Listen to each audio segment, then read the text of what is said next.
Ay, Ahí sí. sí, Estamos grabando sesión. Sí. sí. Bienvenidos a la ayudantía de redes neuronales. Junto con Esteban vamos a realizar esta ayudantía. Cualquier cosa nos pueden preguntar vía issues. Sí. Vamos primero a explicarse como un mini repaso de la materia, como un repaso súper rapidito de la materia, de lo que son redes neuronales. No nos vamos a adentrar tanto, pero si tienen cualquier duda, nos pueden hablar por la issues. ¿Qué es Ya. la red neuronal? ¿Cómo se estructura esto? Primero tiene su input layer, que tiene generalmente depende de la dimensionalidad de los datos. Luego tienen sus hidden layers, que es la cantidad de neuronas y capas, que esta va a depender del problema a resolver. Habitualmente ustedes tienen que ir probando como la cantidad de capas, cuántas neuronas por capa. Y por último tienen el output layer, que es la cantidad de neuronas que depende de la codificación seleccionada. Por ejemplo, si ustedes estuviesen resolviendo un problema de clasificación de dos clases, tendrían que utilizar 2 neuronas de salida. Aquí se puede ver lo que yo les comentaba. Ustedes tienen esta imagen de un 7 que tiene en total 784 píxeles, porque esto es como, cada píxel va a ser un input, se va a recibir como input, por eso 784. Luego esta información se va a ir pasando por las capas intermedias hasta llegar a la capa final, que son 10 clases, son 10 neuronas, porque son 10 dígitos distintos que puede ser este dígito. Entonces, en nuestro caso, justo va al 7 porque es esa su clase. Esa es como la neurona que se activa. Cada layer y cada capa puede indicar como algo muy específico de la neurona. En este caso, si nosotros estamos clasificando 7, una capa puede decir como, hey, esto puede ser como una curvita, después la otra capa puede significar, oye, esto es como el ancho. Ah, claro. Cada capa. Bueno, cada layer y cada capa está generada por una red de perceptrones o neuronas, que son la unidad fundamental de cada layer. Entonces, si nosotros nos entramos como a lo fundamental de lo que es un perceptrón, primero está compuesto por una neurona. Primero tú tienes una serie, tú tienes un vector que son todos los inputs, que son tus entradas, y cada input va a tener como mayor peso que el otro. Entonces cada input o cada activación va a tener un peso determinado, un peso puede ser mayor o menor, que te va a decir como qué tan importante es ese input para la función total. Después, ¿qué hace? Obtenemos un producto punto, una suma de todos los productos puntos del peso del input con respecto a su peso, y ponemos con respecto a una función de activación. Esta función de activación te va a decir como que, hey, esto fue positivo, esto fue negativo. Y finalmente te va a dar como una salida, que es lo que vamos a ver acá. Bueno, y hay distintas funciones de activación. Aquí probablemente vieron en clase fue la sigmoide, también está la tangente hiperbólica, la ReLU, el equirelu, etc. Habitualmente se utilizan como la ReLux porque no tienen problemas como vanishing gradient como la sigmoide. Pero cada una tiene tanto sus ventajas como desventajas. Es muy probable, sí. Nosotros vamos a utilizar la ReLU en la siguiente parte. Bueno, una forma más matemática, por así decirlo, más matemática de ver esto es si nosotros tenemos cada layer está compuesto por una n cantidad de neuronas. Acá determiné que cada layer tiene la misma cantidad de neuronas. Entonces, si tengo la layer 1 y tengo la layer 0. La layer 1 es la parte de la derecha y la layer 0 es la parte de la izquierda. Entonces, cada neurona de la layer va a depender de todas las neuronas de la layer anterior. Entonces, si veo como la primera neurona de la layer de la derecha, podemos ver que es el producto punto de todas las neuronas de la layer anterior, más un bias. ¿Qué es un bias? Un bias es un punto, es como una suma, una resta que te dice dónde está nuestro punto de activación. Si yo quiero que mi punto de activación sea como, no sé, en el 10 o en el 7, voy a decir que mi bias sea 7. Porque generalmente sin el bias, el punto de activación va a estar como justo en el 0.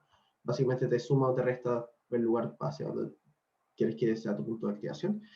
Y bueno, entonces como nosotros podemos ver, como la primera neurona recibe parámetros de todo el layer anterior. Entonces cada neurona recibe como todos los parámetros con respecto al layer anterior. Cada neurona, algunas neuronas pueden afectar más a la neurona y eso determina el peso. El peso, acuérdense que lo que hace cada peso es decirte qué tan importante es este punto de esta neurona de activación a tu neurona final.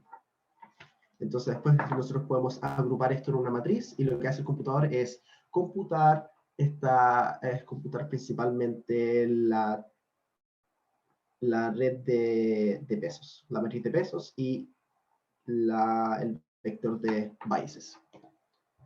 ¿Cómo se entrena todo esto? Bueno, ¿y cómo se entrena? Nuestra idea es encontrar o sea, lo que queremos, nuestra meta es encontrar el W, que son los pesos, y el B, el bias del que hablaba Esteban. Entonces, ¿qué queremos? Encontrar pesos que permitan que la función mapeada, o sea, lo que estamos aprendiendo, sea lo más similar a la distribución real de los datos. Es decir, queremos minimizar la diferencia entre los valores reales y las predicciones. Entonces, para esto nosotros utilizamos, por ejemplo, podríamos utilizar esta función de error, que es un medio por la sumatoria de los pesos reales menos los pesos de las predicciones partido, o sea, elevado al cuadrado. Así, mientras menor es como el error, más chico es este valor. Entonces, para esto nosotros vamos a utilizar la regla del gradiente. Si se acuerdan, el vector gradiente es la variación de una magnitud en función de la distancia, donde su dirección apunta a donde el campo crece más rápidamente. Por eso nosotros estamos utilizando el valor negativo, ya que queremos converger al mínimo local, como se ve en la imagen, que se dan cuenta que estaba como yendo al mínimo. Entonces, al final, nosotros, ¿qué vamos a hacer? Vamos a tener el gradiente de los pesos, va a ser igual a la variación entre, así, no, va a ser como entre la gradación, perdón, la variación entre el error partido de la variación de los pesos, que es el vector gradiente, esta es la variación de los pesos. Sí, Me entonces equivoqué ahí. inicialmente, sí, claro. Si nosotros tenemos como un vector, si nosotros tenemos como una cantidad de peso determinado, la gradiente nos va a decir como, oye, esto tiene que cambiar esto. Entonces podemos fácilmente, como pueden ver, la gradiente y el error, puede disminuir 0,5, sumar 0,2, sumar 0,3 y restar 1,2. Entonces, la gradiente nos dice como, oye, tiene que cambiar esto, tiene que subir o bajar. Y después, finalmente, vamos a tener una gradiente final con respecto a o sea, un peso final que va a ser como la suma de la gradiente a la cantidad de pesos. Esa es como una forma más como matemática de verla. Bueno, ¿cómo hace todo esto? Esto es a través de backpropagation. ¿Qué es backpropagation? Backpropagation es un algoritmo que determina como un test, es como el test de entrenamiento, y para ver cuánto deben ser como los valores de los weights y de los biases. Así como esto te indica como cada weight, qué tan importante es cada weight. ¿Cómo hace esto? Finalmente, cuando tú recorres esto, computas como todo este algoritmo, vas a tener un peso final, un error final. Entonces, lo que tú quieres saber es como, oye, ¿cuánto debe ser cuánto debe afectar cada error a cada peso? Porque acuérdense que cada peso afecta de distinta manera a cada punto de activación. Entonces, vamos a simplificar esto y vamos a verlo como un ejemplo. Así que nosotros acá tenemos como 3 layers y queremos ver cómo afecta el error a el layer 1. O sea, cómo afecta, y si nosotros queremos ver cómo afecta el error final con respecto al cambio del peso que nosotros tenemos que hacer, el cambio del peso de la gradiente, ¿acuerdas? Entonces, si nosotros queremos saber cuánto cambia el error con respecto a un cambio de peso determinado, derivamos simplemente el error con respecto al peso determinado.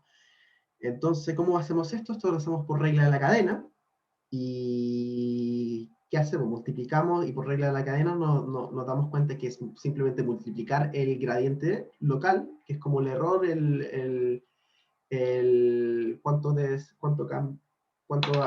como el error que pasa del primer nodo al siguiente nodo. O sea, disculpe, no, eso está mal. ¿Qué hacemos? Por regla de la cadena, multiplicamos el gradiente total, que es el error que nosotros recibimos del backpropagation, que va del camino contrario, y lo multiplicamos con respecto al gradiente local, que es como cuánto es el peso que sube o baja. Y cuando nosotros multiplicamos eso, nos indica cuánto debe cambiar el peso específico. Si esto les resulta un poco confuso, lo vamos a ver con un siguiente ejemplo, que es un grafo de cómputo. Entonces, si yo tengo como dos puntos de activación, X y Y, que afecta al punto Z, que la salida, la Z va a ser la salida con respecto a la neurona que nosotros tenemos acá, podemos ver que X va a afectar a F de cierta manera y Y va a determinar va a afectar a F de cierta manera. Entonces, ¿qué hacemos? Creamos los gradientes locales, que es como cuánto debe cambiar la cantidad de peso de cada uno. Nos damos cuenta que la cantidad de gradiente, la gradiente va a ser la derivada simplemente del cambio partido por su pequeño cambio. Entonces, después tenemos la pérdida total, que acaba de ser la derivada del loss total, y queremos ver como cuánto afecta esta pérdida a cada peso por específico. Entonces, ¿qué hacemos? Por regla de la cadena, multiplicamos la gradiente, que en este total va a ser la gradiente total, por la gradiente local para determinar cuánto debe ser el cambio total a cada peso. Como acá nosotros lo podemos observar. Ahí se ve. Esto es por regla de cadena.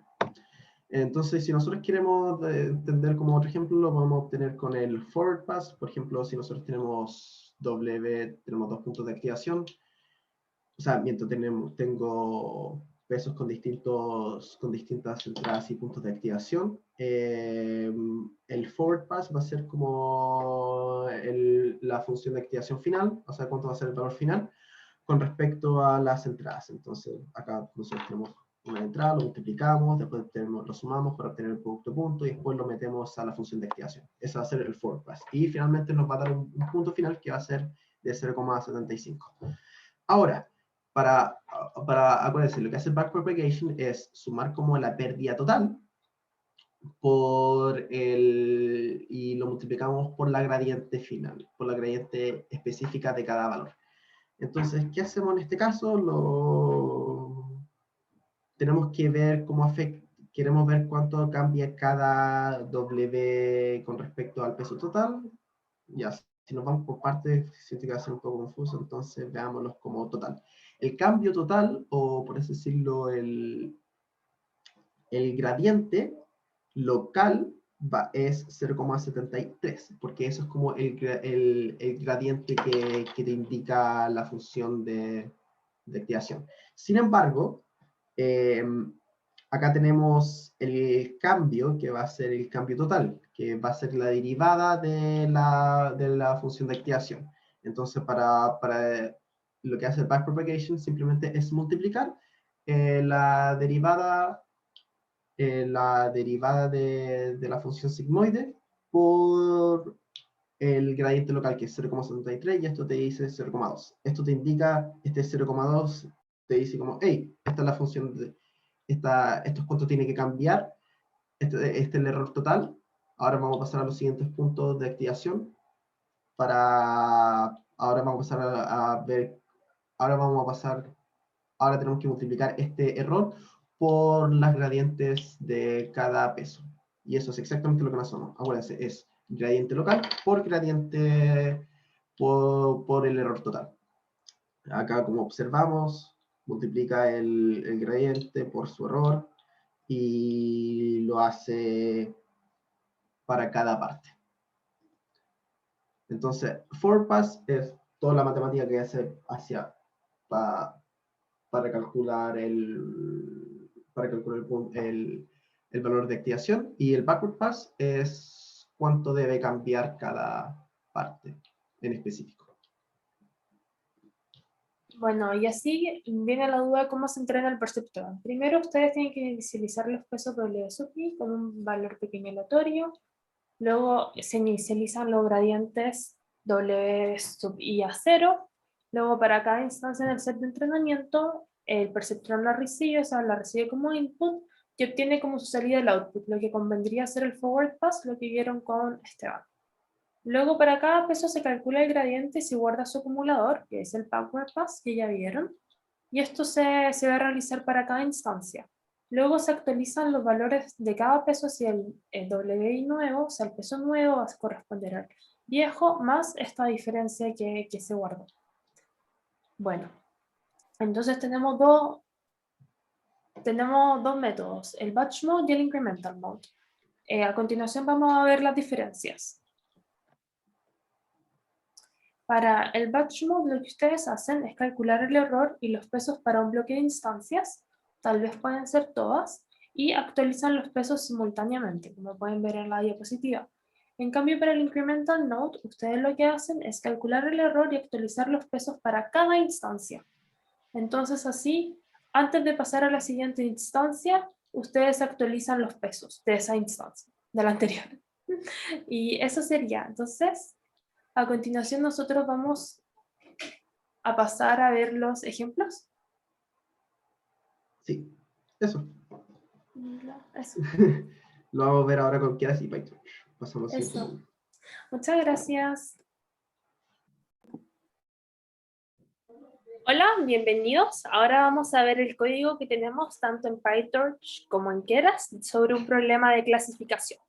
Primero nosotros vamos a importar las librerías que van a ser comunes tanto para PyTorch y para Keras, que es NumPy, Panda, Seaborn, Matplotlib y Scalern. Ya. Luego Nosotros, sí. ahora, sí, nosotros nos inspiramos en este código, así que les recomendamos observar un poco de, vamos a establecer un problema de clasificación. Acuérdense que en redes neuronales generalmente lo podemos utilizar para varias cosas, pero tal como una clasificación de números, donde podemos ver, donde recibimos como un píxel y nosotros tenemos que adivinar qué número es, el problema que nosotros vamos a utilizar va a ser uno de dolor de espalda. Así que este dolor de espalda recibirá 12 características, 12 atributos, y con respecto a estos atributos determinará si la cosa es abnormal o si es normal. Si es abnormal, entonces se puede decir que el paciente tiene un dolor de espalda, y si es normal, se dice que no tiene un dolor de espalda. Entonces, si nosotros corremos todo, lo primero que hacemos es cargar el archivo, ¿sí o no? Sí. También esto lo pueden cargar haciendo, creo que lo hicieron para la tarea 2, tarea 3, perdón, que es como con G-Drive, Mount Drive. También pueden hacerlo de esa forma. Solo que tienen que tener guardado el archivo en el Drive. Exactamente.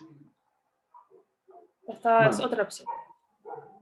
Tal como nosotros dijimos, que cargamos el archivo y lo tenemos como data. Acá podemos observar lo que es. Esto tiene 13 columnas, donde cada columna, donde las primeras 12 columnas corresponden a atributos que nosotros mencionamos, pueden significar cualquier cosa. Tal como nosotros vimos la ayudantía pasada, disculpa, en la parte de materia. En la parte de materia, cada atributo puede significar un píxel. Si ustedes se acuerdan, en la primera parte de la ayudantía, en el ejemplo del clasificador de números, acá nosotros podemos observar que había lo que hacía en el número 7 era agarrar cada píxel y cada píxel era un atributo. Lo que hacemos acá es exactamente lo mismo, solo que acá tenemos 2 atributos y después lo clasifican normal y subnormal, o sea, y no normal. Lo primero que nosotros debemos hacer es, bueno, esto no puede operar con algo que simplemente sea normal y abnormal porque son variables categóricas. Entonces, ¿qué hacemos? Nosotros cambiamos esto a un número. Y cambiamos el abnormal por un número 1, porque él nos dice cuando está este error o sea, cuando tiene este dolor de espalda, y cambiamos el normal a 0 porque nos dice cuando no tiene ese dolor de espalda. Y acá vemos cómo nos queda. Como ustedes pueden ver, las primeras 12 columnas son los atributos y la última columna es si tiene dolor de espalda o no tiene dolor de espalda. Entonces acá nosotros definimos el X como nuestra entrada, se puede decir como el input, y como la última, la última columna, porque nos dice si tiene dolor de espalda o no. Acá nosotros mostramos el input, que son los 12, y el output. Bueno, ahora lo que nosotros hacemos es simplemente dividir esto en el train y el test, ocupando ese calor. Acuérdense que el train sirve para entrenar tu modelo, mientras que el test sirve para predecir. Entonces después lo que ustedes deberían hacer en la tarea es simplemente entrenar primero el modelo y después predecir y ver cuántos de los resultados son positivos y cuántos de los resultados son negativos. Sí. Si su modelo es efectivo, entonces ocupando un buen test size debería salir el resultado. Nosotros pusimos que el test size es igual a 0,1, pero queda a su criterio. Lo otro es que también definimos el set de validación, que aquí lo que hicimos fue como al train que ya definimos, sacarle un 0.2, entonces te da 0.9.0.2, que es 0.18 del original. Nosotros les recomendamos que si van a usar esto en la tarea, o sea, definir 3 datasets, lo mejor es buscar un método tal vez que les defina los 3 sets al tiro y no sea esto necesario como de sacarle un pedazo y al que ya está generado, si se entiende. Exactamente. Sí. PyTorch te lo hace de forma automática, pero en ese calor tú tienes que hacerlo manual. Sí. No podemos hablar mucho sobre validación porque lo van a ver harto en la tarea, así que queda para tirar a la casa. Como ustedes pueden ver, los datos que nosotros tenemos de entrada son datos muy dispersos. Por ejemplo, el primer dato es un 63, el segundo dato es un 0,025. Entonces, esto puede afectar, siendo que como cada columna tiene igual de importancia que el anterior, esto puede afectar un poco con respecto a los precios, puede hacer un poco el proceso un poquito engorroso. Entonces, lo que podríamos hacer es normalizar estos datos para que en una distribución normal, o exactamente en una columna, para que se pueda trabajar de buena forma. Entonces, ¿cómo hacemos esto? Esto lo hacemos con Standard Scalar, que los transformamos los datos de la columna y los ponemos con respecto a una distribución normal, con respecto a el promedio y su desviación estándar. Claro, igual claramente cuando ustedes tengan la tarea, siempre es recomendable como graficar los datos, ver cómo distribuyen y ahí ver qué tipo de normalización tienen que aplicar. Exactamente.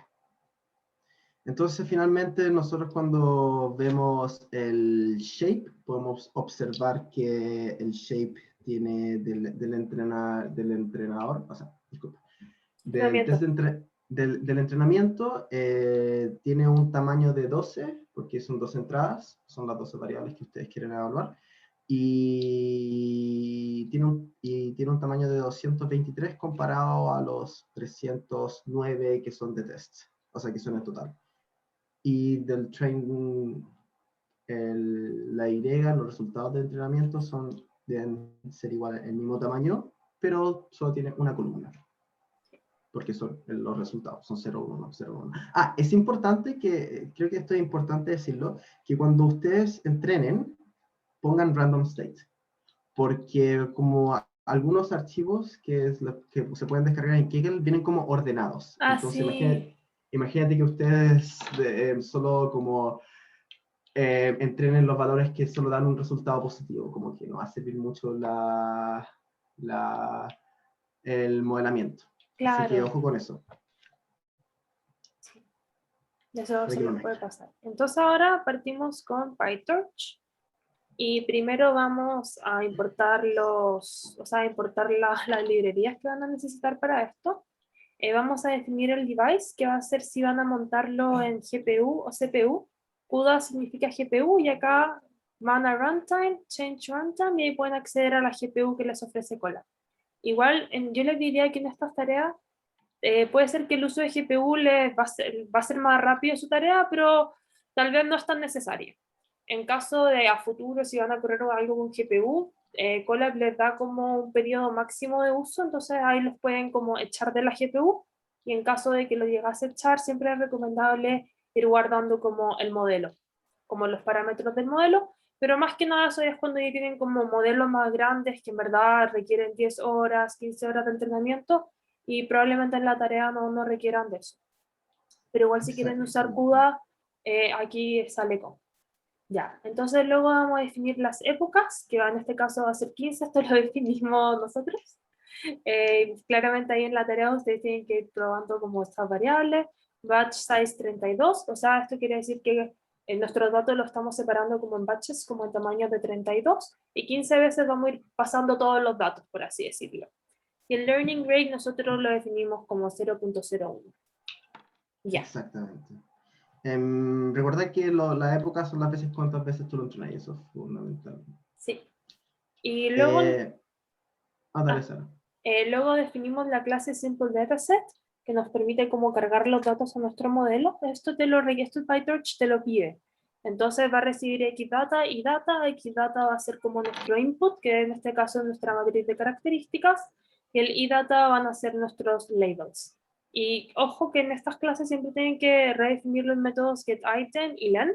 Y getItem como que te va a entregar datos, o sea, te va a entregar en este caso el X y el Y según un índice y el len es el largo del dataset, Sí, o es sea, del X. fundamental.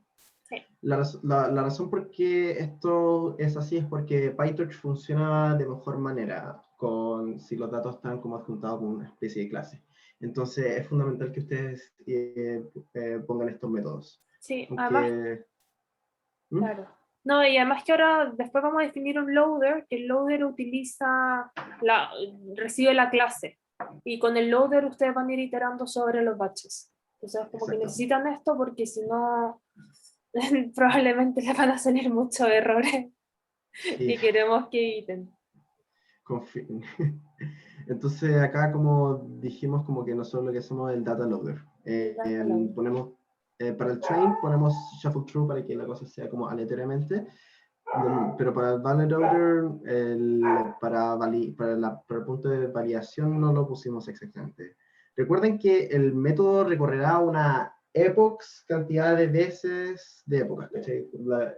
Va a correr la cantidad de veces que ustedes definieron la cantidad de épocas. Y va a dividir la matriz de xtrain en pequeños tamaños de batch sizes. Así que todo esto queda a su criterio, así que empiecen a evaluarlo ustedes. Ahora, si se acuerdan sobre lo que nosotros hablamos sobre la red neuronal, que hay una especie de layers y están las funciones de activación. Acá, por lo menos en PyTorch, lo que nosotros hacemos es crear distintos layers y conectarlos con cada uno. Entonces, cuando nosotros creamos el primer layer, lo que hacemos, la primera entrada va a ser el tamaño de las variables o de los atributos que recibe. Acá pusimos como xtrain shape 1, que sería igual a 12, porque son los 12 del input que nosotros tenemos. Y si nosotros queremos hacer que el primer layer sea igual a tenga 64 neuronas, nosotros ponemos 64. Después ponemos relu, que es nuestra función de activación. Nuestra función de activación, tal como nosotros lo mencionamos en la parte de Un poquito más arriba, arriba, en sí, la acá. 6. En la 6. Acá sirve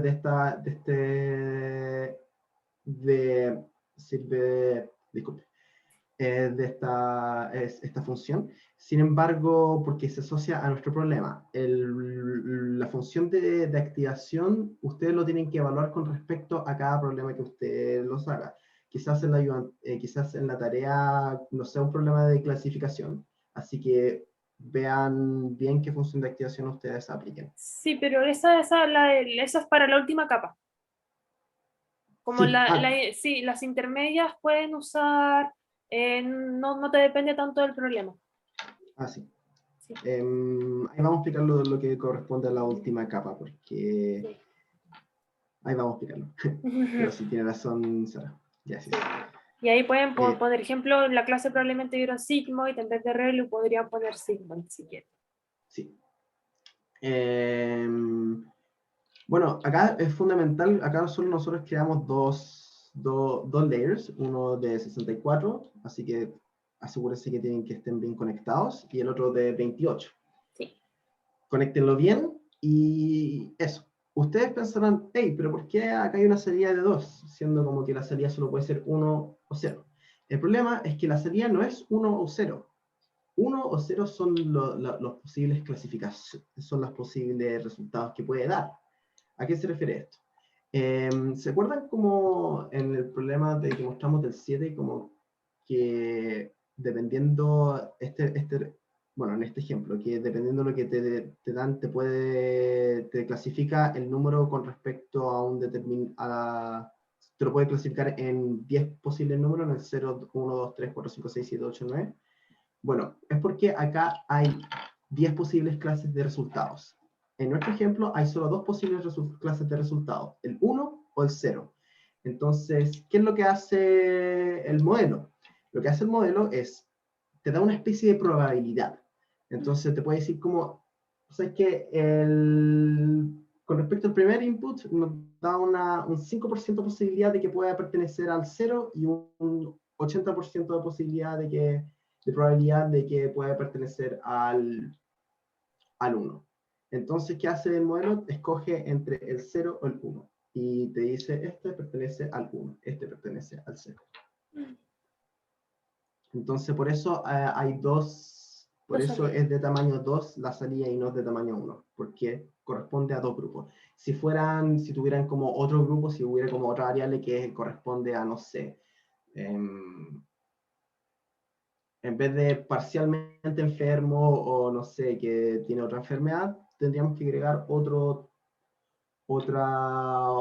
capa de... Otra neurona salida. Otra neurona sería, exactamente. Y ahí daría una posibilidad de a qué pertenece. Bueno, ahora vamos a explicar sobre lo que hace la función de época. Como ustedes se acuerdan, lo que hace la época es las veces que tú iteras el modelo. Entonces, en solo una época, tú debes iterar el modelo para entrenarlo, que es lo que nosotros hacemos acá. If train is true, generalmente por defecto va a estar como true. Vamos a entrenar el modelo. Si no, es para evaluarlo o predecirlo. Entonces tienen solo dos opciones como para utilizar el modelo. Para correrlo, entrenarlo o para predecirlo o evaluarlo. Entonces, lo primero que nosotros hacemos con respecto al input y label, acuérdense que el input son los datos que nosotros trabajamos, son lo que uno recibe, y los labels es la salida, si es 1 o 0. Corresponde a la Y en este caso. Entonces, lo que hacemos primero es mandar los datos del dispositivo, lo que nos mostramos con el GPU, y después nosotros hacemos la predicción con respecto al modelo. Esta predicción calcula la predicción del tensor de salida y da una probabilidad de pertenencia a cada una de las clases.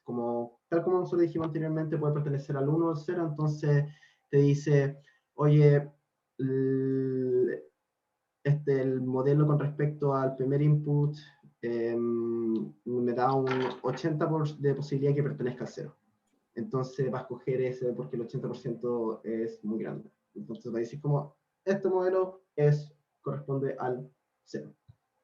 Después, sobre el predicted label, bueno, como siempre te va a dar como dos posibilidades de pertenencia, o una probabilidad de pertenencia a cada una de las clases, lo que hace el predicted label es escoger una clase con respecto a la probabilidad más alta que tú tengas. Entonces, si tú tenés como la primera clase con 80 y la segunda clase con 20%, te vas por el del 80. Te dice como Después, la ubicación. exactamente.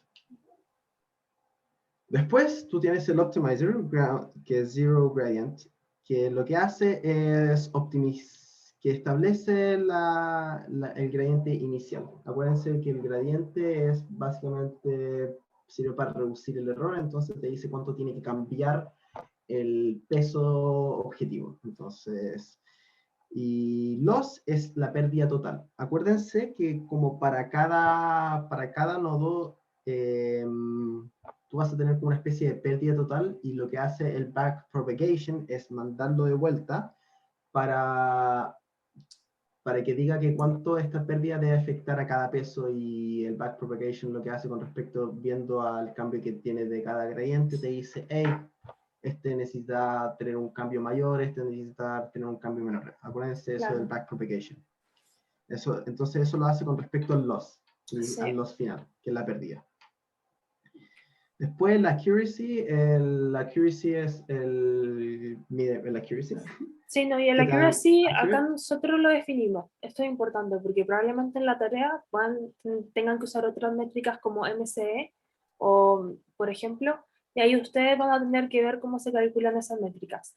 En el caso del binary accuracy es sencillo, es decir, cuántas clases, o sea, contar cuántas veces la chuntea, o sea, el label que yo predije equivale a la clase verdadera. Eso es lo que hacemos con binary accuracy. Entonces tengan ojo que en la tarea, según las métricas que ustedes les piden, tienen que ver cómo se mide esa métrica. En este caso de clasificaciones es sencillo, pero ahí depende de lo que tienen que medir. Para que tengan ojo, que no es como llegar y esto ponerlo en cualquier problema. En clasificación funciona, pero si es un problema de regresión, probablemente es una otra métrica. Así que tengan ojo. Mucho ojo. Dale, entonces después de, si se entrena el modelo, tú necesitas hacer una propagación, un backpropagation con respecto a la pérdida. Y eso es lo que tú haces con loss backwards. Entonces utiliza el backpropagation. Y después, con los optimizers, se calculan los gradientes y se aplica una actualización de los pesos. ¿Se acuerdan lo que nosotros dijimos como que se suma como el cambio de la gradiente a cada peso? Bueno, con respecto al backpropagation, eso es exactamente lo que ocurre acá. Por si se acuerdan. Acá. Acuérdense que es local gradient por su gradiente. El local gradient es la gradiente que tiene cada nodo, cada peso en específico, y la gradiente total es como el peso, o sea, es como la pérdida. Bueno, después hacemos como algunos cálculos finales con respecto a la media. Siempre vamos agregando el peso y la accuracy con respecto a cada ítem. Y eso. Bueno, esta es la parte de ¿se acuerdan que había dicho como que ustedes tienen que revisar con respecto a la función de activación final? Bueno, la cosa es que este es un modelo de clasificación.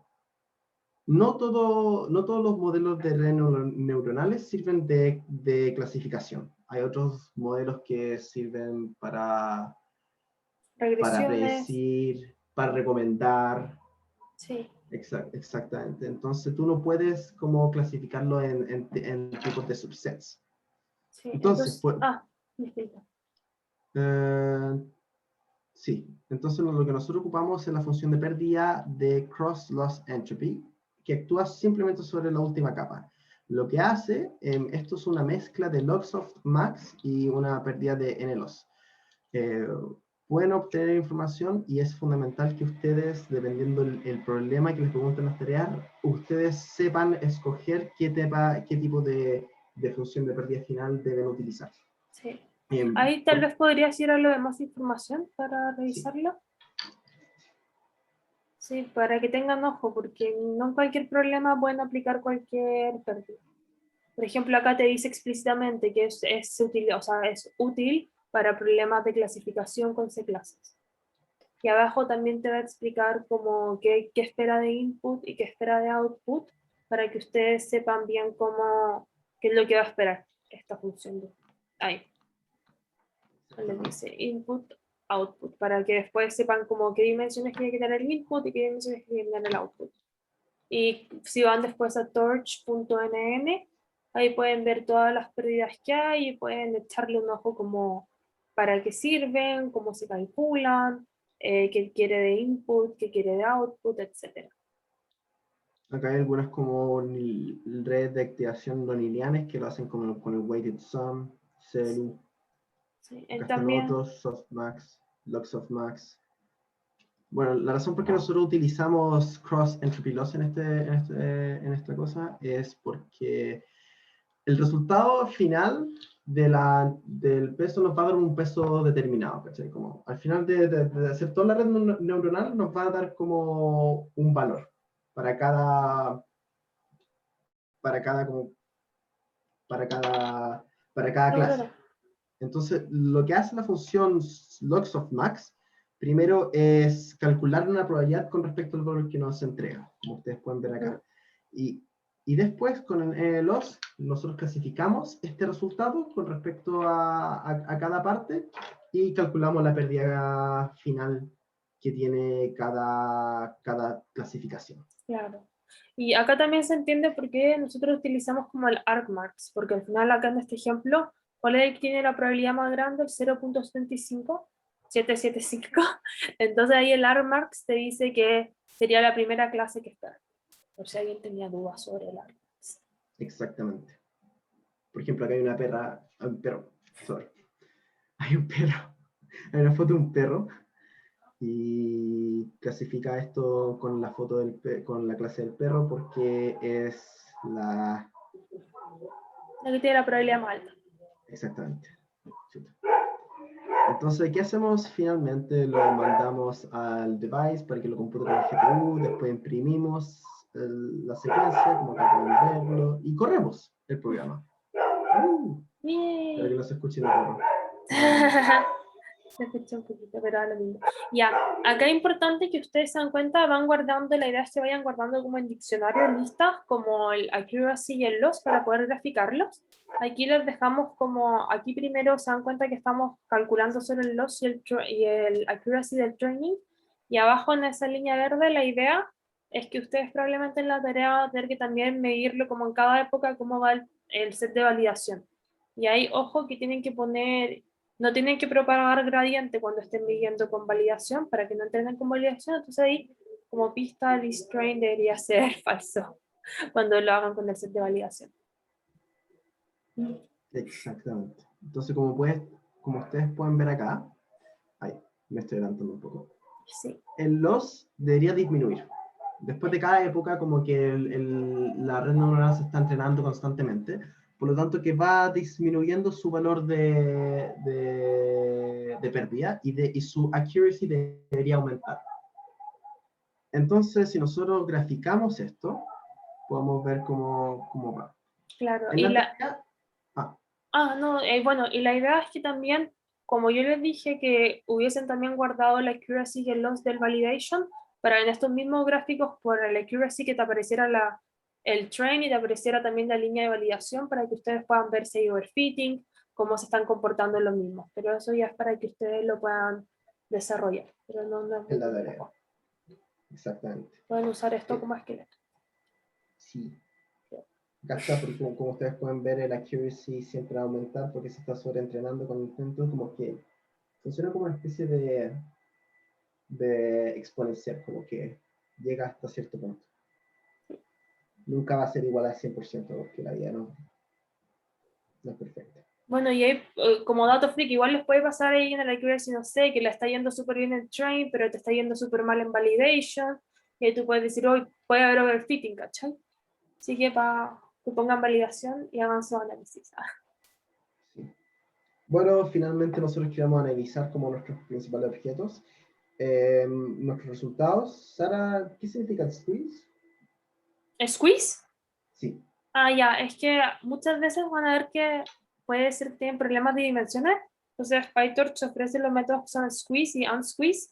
Squeeze te baja dimensiones y unsqueeze te entrega que te sube la dimensión, por así decirlo. Está como squeeze 0, unsqueeze 0, 1, 2, que dependiendo del 0, 1, 2, como dónde le agregas dimensión. Pero si tienen dudas de eso, me preguntan y yo les puedo mandar un gráfico que te lo explica ahí. Pero no es nada difícil. Exactamente. Bueno, acá tenemos el Confusion Matrix. Uh-huh. que lo que hace esto básicamente es para ver cuáles de todos tus resultados están bien clasificados y cuáles de estos resultados no están bien clasificados. Acá podemos ver que 17 más 5 da 23. 23 rounds, o sea, 22, sorry, que 22 objetos fueron bien clasificados. ¿Por qué? Porque son la diagonal del 0, 0 y el 1, 1. Estos indican los que están clasificados. Entonces hay 22 resultados que están bien clasificados, mientras que hay 9 resultados que están mal clasificados. Claro. Y eso. Y ahora Eso llegamos es a Keras. Exactamente. ¿En Keras, una cosita así, corta. Que tengan ojo que hay métodos de Keras que se llaman igual a los de PyTorch. Entonces, cuando van a correr lo de PyTorch, importen lo de PyTorch y no tengan como ya importado lo de Keras, no pueden sacar error. Entonces, ahí. eso es fundamental, así que Sí, especialmente si lo tienen como en la misma hoja, lo de Keras y PyTorch lo están utilizando como al mismo tiempo. claro. Sale mal porque después pueden ocurrir confusiones y no quieren eso. Lo decimos experiencia porque ya nos pasó. Entonces, después, si nosotros tenemos, entonces lo importamos primero todo lo de Keras, que import Keras, layers, etcétera, etcétera. Después nosotros tenemos el xtrain y el xtest, el itrain y el itest, de la misma forma que lo hicimos con el sklearn. Y escalamos los resultados para que puedan ser trabajables. Claro. Transformamos los resultados de xtrain y xtest para que sean datos bastante manejables. Bueno, ¿por qué nosotros ocupamos el two categorically? Por lo menos acá en Keras. Lo que pasa es que en Keras, cuando nosotros nos da una clase, nos da un booleano, nos da un positivo, nos da un 1 a la clase que pertenece y un 0 a la clase que no pertenece. Entonces, por ejemplo, en este caso, si pertenece a la clase, si el test de entrenamiento, si el test que nosotros corremos dice que pertenece a la clase 0, va a dar un 0,1 porque pertenece a la clase 0, porque 0 está en la primera parte. Si no, nos va a decir que pertenece a la clase 1 y va a ser como 0,1. En caso de que tengamos más clases, van a ser todos 0 y va a marcar 1 a la clase que sí pertenece.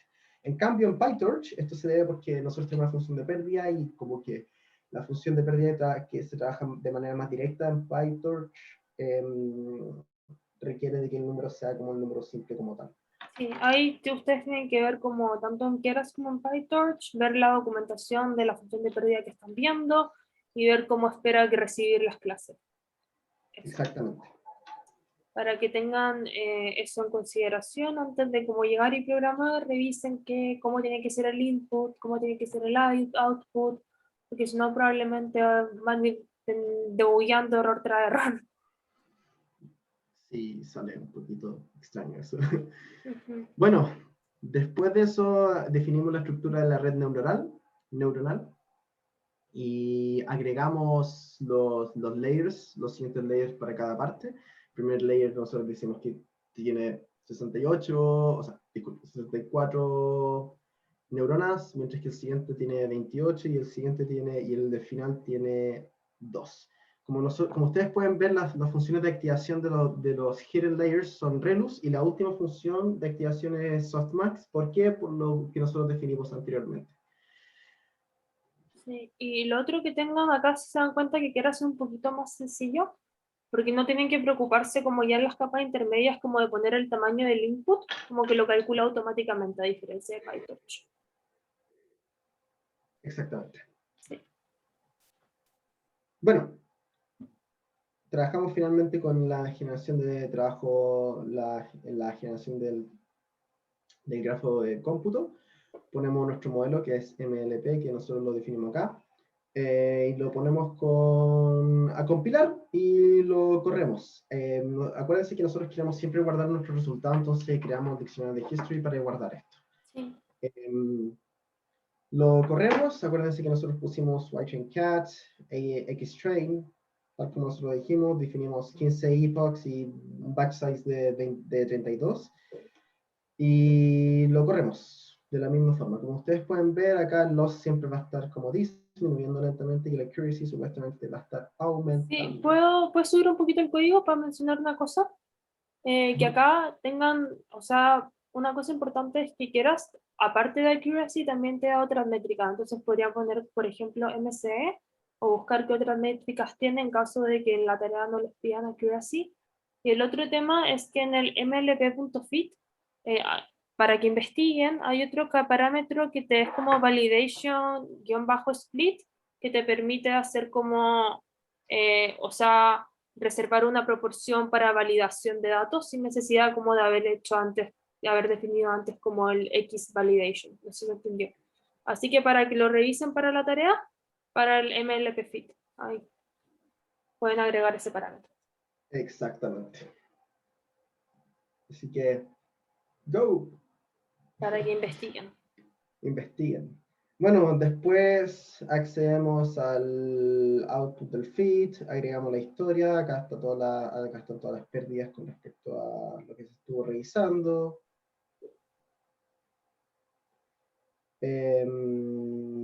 Después creamos el history epochs para graficar esto y lo modelamos, lo graficamos.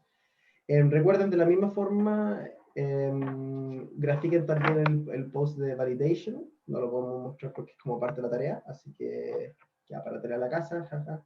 Ver cómo sacarlo.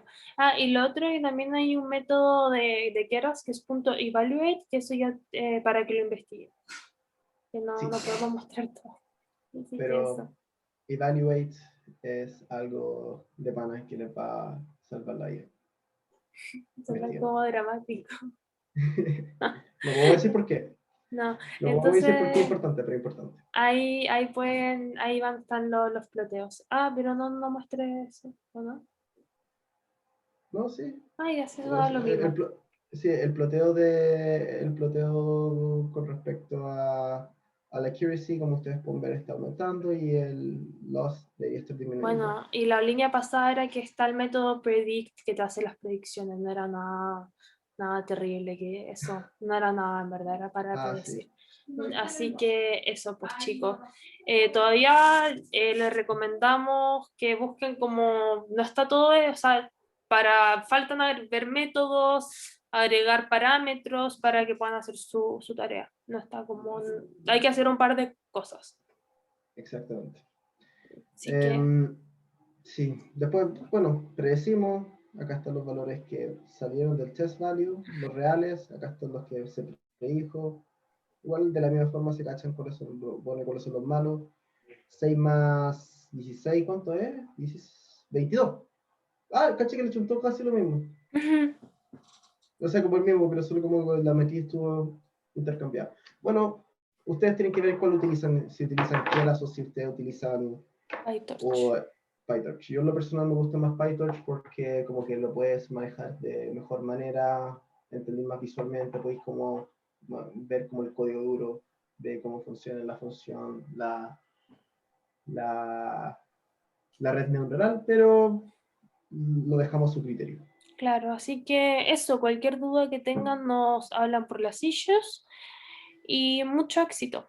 Que tengan una muy buena semana y descansen mucho. Descansen mucho y aprovechen de dormir. Sí, así que cuídense y cualquier duda, felices de ayudarlos. Nos vemos hasta la próxima.